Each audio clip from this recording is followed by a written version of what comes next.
Ceci est un livre audio autogénéré par Google. Acteurs de la science. Fondé par Richard Moreau, professeur honoraire à l'Université de Paris 12, dirigé par Claude Brzezinski et Roger Tessou. La collection Acteurs de la science est consacrée à des études sur les acteurs de l'épopée scientifique moderne, à des inédits et à des réimpressions de mémoires scientifiques anciens, à des textes consacrés en leur temps à de grands savants par leurs pairs, à des évaluations sur les découvertes les plus marquantes et la pratique de la science. Dernière parution. Jean-Marie Auradou, Christian Dupin de Saint-Cyr, La réforme médicale avortée, 1778 à 1793, 2022. Roger Tessou, Histoire des statistiques des origines au XIXe siècle. Si les statisticiens m'étaient comptés, 2022. Philippe Dehaye, Gérard Engrand, Augustin Mouze, Jean-Pierre Richard accompagnaient l'entrée en recherche. Le séminaire Épistème, 2022. Frédéric Vieux, La physique pour ceux qui n'aiment pas ça, 2022. Paul Havane, Giuseppe Tartini et le troisième son, 2022. Michel Dubuisson, Pierre-Charles Alexandre Louis, 1787 à 1872. Un médecin à l'aube de la médecine scientifique, 2022. Roger Tessou, Une histoire de la médecine 1500 à 1900, 2022. Hugo Pierrard, La pression atmosphérique et la santé. Une histoire de bulles, 2021. Guillaume Ray, Les stations en primatologie. Étude des cas de Macokou et Pimpon, 1962 à 1989, 2021. Michel Pinault, Noël Bernard, 1874 à 1911. Du maître des orchidées au pionnier de la symbiose végétale, 2021. Monica Ginnaio, Sur les antidotes contre la peste, écrits médicaux sur la peste 14e-17e siècle, 2021. Amic, L'équilibre 2021. À la mémoire de Tante Emna, qui a affronté la scie avec courage et dignité. Écoutez-moi. Ceux qui sont encore vivants, profitez-en pour le rester et allez-vous-en. Mais attention, n'emportez surtout pas les membres que vous avez perdus. Ils sont à moi, ils m'appartiennent désormais. Will Tarantino, Kill Bill 2003. Avant-propos. Les données sur l'amputation restent rares, et souvent peu fiables, du fait notamment des défaillances statistiques des systèmes de santé publique dans de nombreux pays du Sud. Nous sommes donc ici dans un contexte de Dunkelziffer. On estime toutefois à 500 millions environ le nombre d'amputations qui seraient pratiquées chaque année dans le monde. Le chiffre est effarant, et montre bien que le phénomène que nous nous proposons d'étudier ici est loin d'être mineur. Nombreuses sont les raisons qui ont guidé notre choix de placer au centre de notre champ de recherche l'amputation. D'abord, il nous a été donné de constater l'absence de littérature récente abordant les aspects historiques et sociologiques du phénomène. Certes, beaucoup d'historiens de la médecine ont écrit d'une manière admirable sur l'évolution des techniques d'amputation, qui ont heureusement fort bien évolué depuis les grossiers coups de hache qui détachent une jambe, en même temps qu'elles achèvent le patient. Mais cette littérature, dans laquelle nous avons d'ailleurs largement puisé, reste encore trop médicale et ne saurait retenir l'intérêt du non-initié. C'est donc pour contribuer à combler un certain vide littéraire que nous avons décidé de replonger une fois de plus dans notre champ de réflexion habituel, la mort, la mortalité, la morbidité, pour consacrer le présent ouvrage à l'histoire sociale de l'amputation. Cet ouvrage ne prétend donc guère s'adresser à un public averti, il se veut au contraire une réflexion ouverte, accessible à tous, et centrée sur une thématique d'actualité. On se souvient tous que le terrible tremblement de terre qui avait ravagé Port-au-Prince le 12 janvier 2010 par exemple, avait causé un grand nombre de blessures graves des membres, et notamment suite à l'écrasement de bras et de jambes de citoyens surpris dans leur maison. Les chirurgiens avaient alors pratiqué en toute urgence, sur les lieux mêmes du drame le plus souvent et dans des conditions précaires, près de 1500 amputations. Nous avons eu l'occasion, tout au long de notre carrière académique et scientifique, de rédiger de nombreux cours magistraux, rapports, études, notes d'évaluation, recommandations, working papers, supports de formation sur l'état des lieux et la prévention des traumatismes, et notamment les accidents de la route, les accidents domestiques et les accidents du travail. les blessures graves, les amputations notamment, y occupaient souvent une place centrale. Autant de documents à vocation académique, scientifique, politique, élaborés pour le compte d'organisations internationales comme les Nations Unies, ou dans le cadre de rencontres scientifiques panafricaines, panarabes, voire internationales. Tunis, le 22 septembre 2022. Professeur Sofiane Boudiba. Propos introductifs. Le chirurgien britannique John Kirkup a proposé 5 grandes périodes dans l'histoire de l'amputation. Broadly speaking, the evolution of amputation can be divided into 5 time periods. Is that of thousands of years, at least from a old Stone Age, when amputees were victims of non-surgical loss, the result of congenital factors, disease, frostbite, accident and ritual or punitive action. Is that of tentative surgery in historic times when gangrenous limbs were separated at the junction of dead and living tissue. 3. That of elective but painful surgical amputation, precipitated by gunshot injury between the 15th and 19th century, aimed to save life and obtain a healed stump. IV. That of pain and hemorrhage control, aided by anesthesia after 1846, and V. That of pain, hemorrhage and infection control after 1867, accompanied by sophisticated prosthetic design, especially during the 20th century. Au lieu d'une analyse chronologique, qui serait d'ailleurs tout à fait intéressante, suggérée par Kirkup, nous avons préféré organiser notre réflexion en 3 grandes parties, à peu près équilibrées, et qui se veulent des éléments de réponse à 3 questions simples. Comment amputer d'abord, pourquoi amputer et que faire ensuite? La première partie de l'ouvrage, centrée autour de 3 chapitres, s'intéresse à l'évolution des techniques et aux instruments de l'amputation, ainsi qu'à quelques aspects inédits comme l'automutilation. La deuxième partie du livre examine les principales raisons pouvant entraîner une amputation.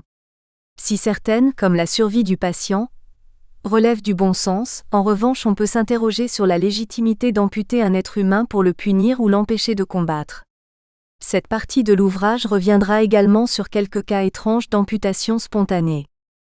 La dernière partie de l'ouvrage se veut davantage une réflexion de nature sociologique.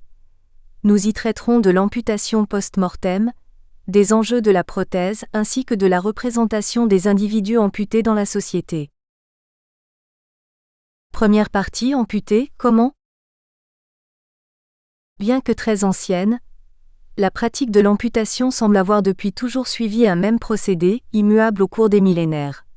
Tout commence par le repérage d'un point de départ qui correspond généralement à des membres, des organes ou des tissus détruits par la maladie ou le traumatisme.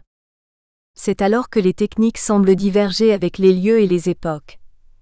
Si Théodoric Borgognoni recommandait fermement de trancher dans le vif, la plupart des chirurgiens préféraient au contraire prendre leur distance et préserver au maximum les chairs du patient.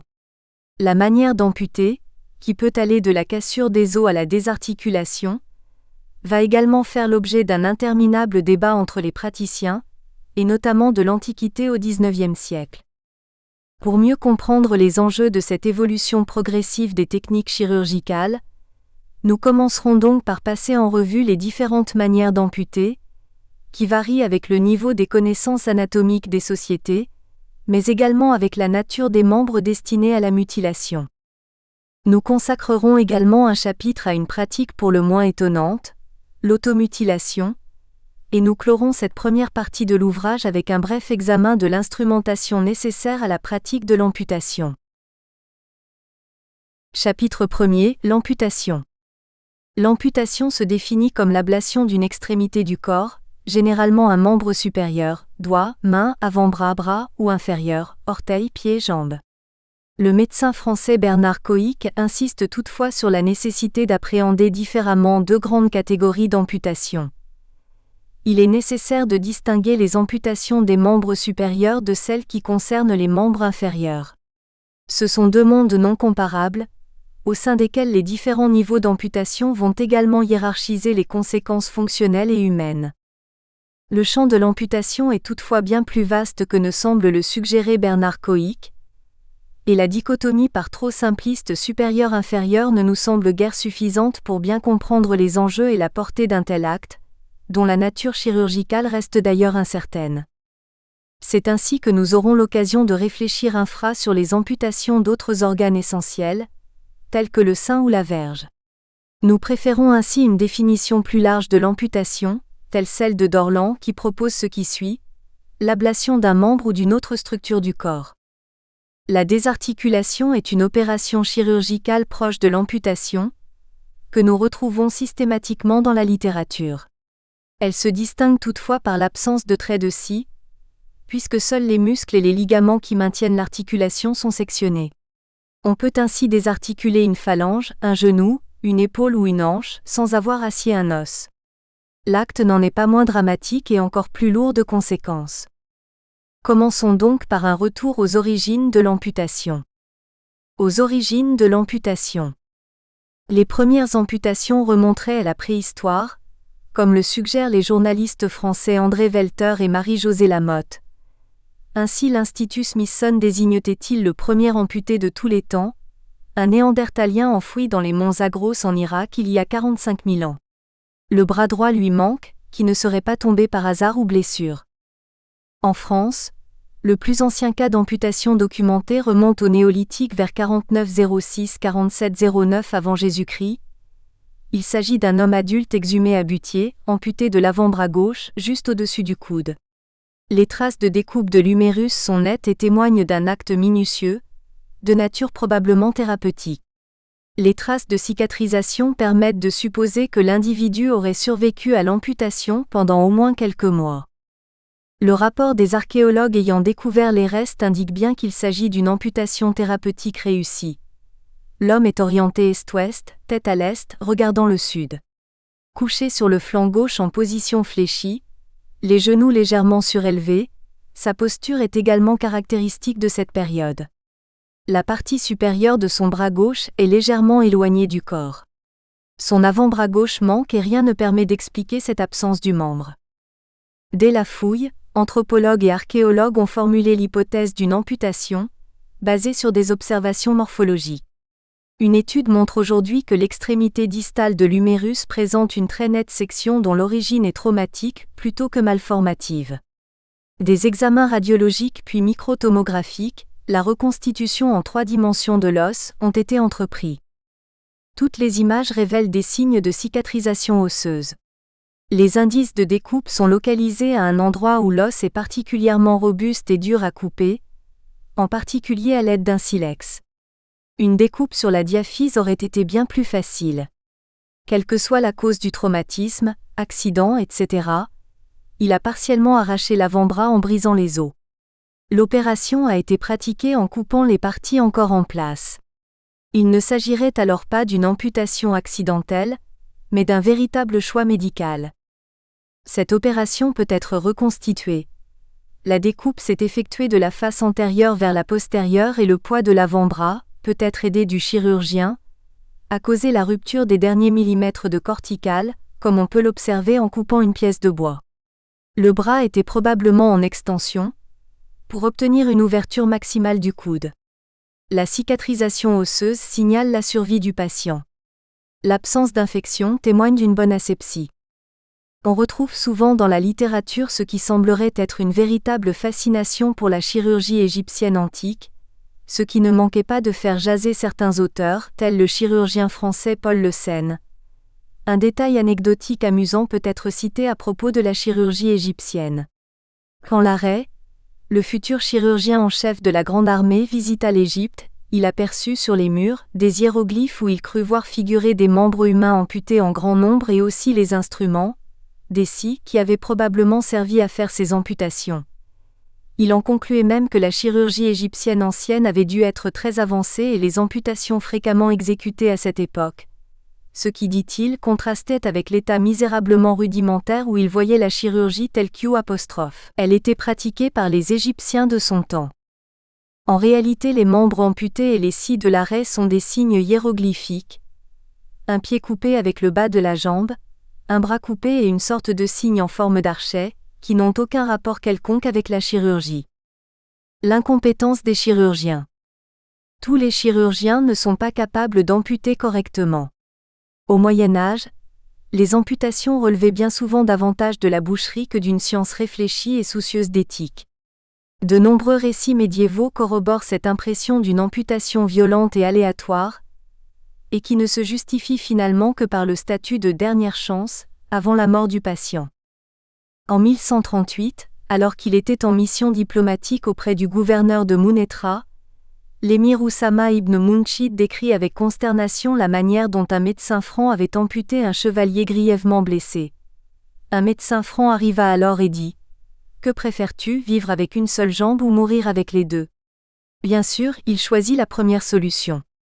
Le médecin ordonna : « Amenez-moi un chevalier solide avec une hache bien aiguisée. » Le médecin franc plaça la jambe sur un billot de bois en disant au nouveau venu : « Donne un bon coup de hache pour la couper nette. » Sous mes yeux, l'homme asséna à la jambe un premier coup, puis comme elle était toujours attachée, il la frappa une seconde fois.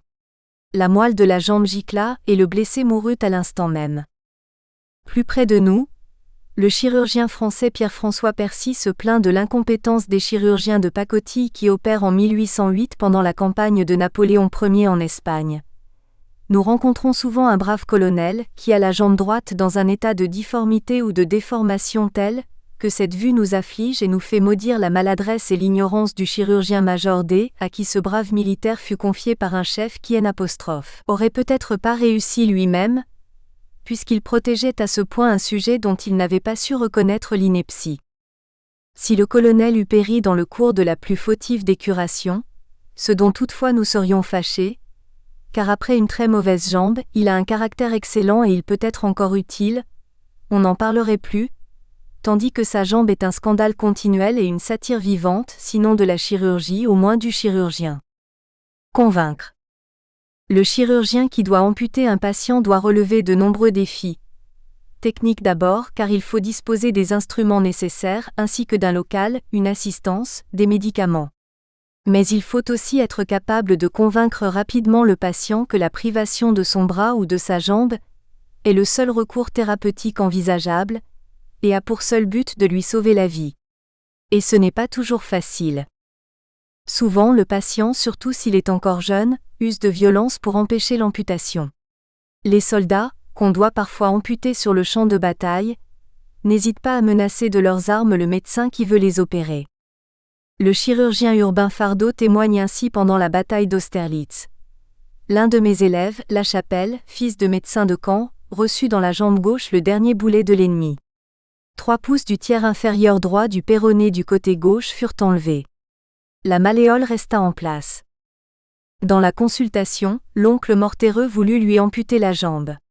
Le malheureux jeune homme refusait, et s'était armé de 2 rasoirs qu'il tenait cachés dans son lit pour se défendre au besoin. Le chirurgien lui dit : « Je suis chirurgien en chef du 1er corps de la Grande Armée. Vous appartenez à l'empereur que je représente ici. Vous devez obéir quand je vous ordonne de vous laisser amputer par moi. » Le chirurgien maltais Eugène Fenech relate également les difficultés de convaincre un officier supérieur de se faire amputer. Le général de brigade commandant d'artillerie, baron Camas, et un autre aide de camp du général en chef vinrent me trouver dans un caisson vide d'artillerie. Le général avait eu les muscles fléchisseurs de la cuisse droite emportés par un boulet.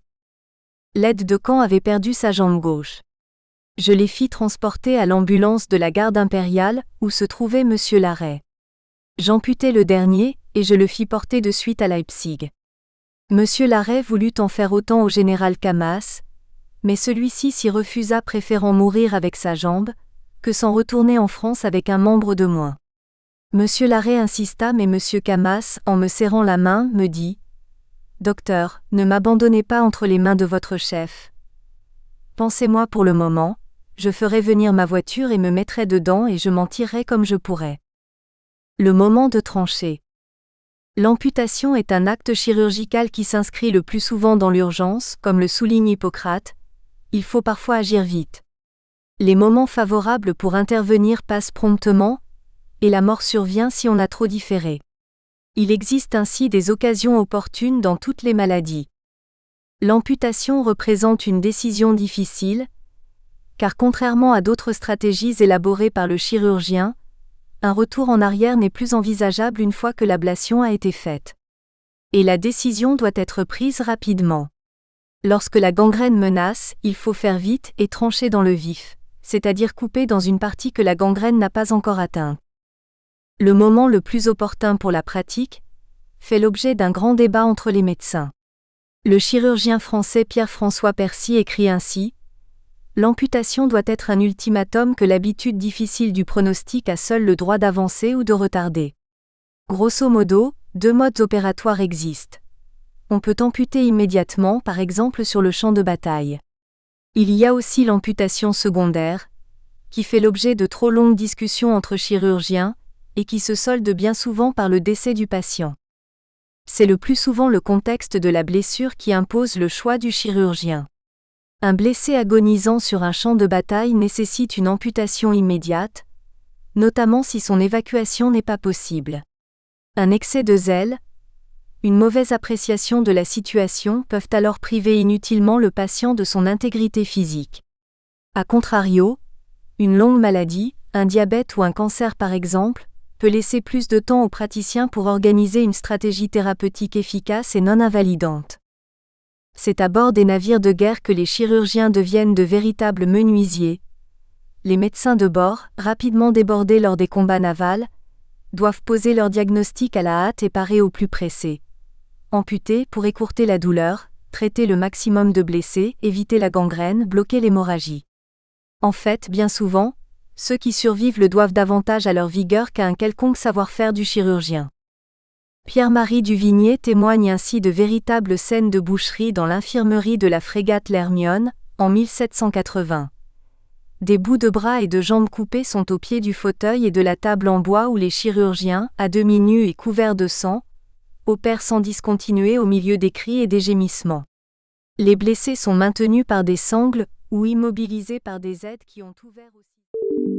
Nous espérons que vous avez apprécié cet aperçu. Pour continuer à écouter ce livre audio sur Google Play Livres, utilisez le lien dans la description de la vidéo.